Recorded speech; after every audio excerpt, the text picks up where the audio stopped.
Hello coders, and welcome to How to Fix. In today's video, we'll be focusing on a new bug that you might find challenging to solve. So without further ado, let's dive into today's bug.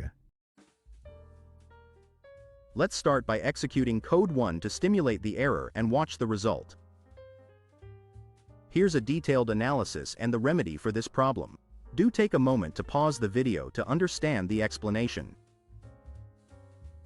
Now we'll repair the code and observe the final output.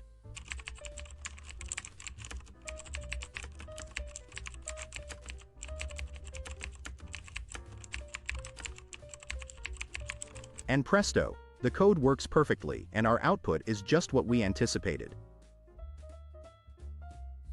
The bug is no more. We've reached the end of today's episode. If you found this video informative, please hit the like button and subscribe to our channel for more coding solution videos.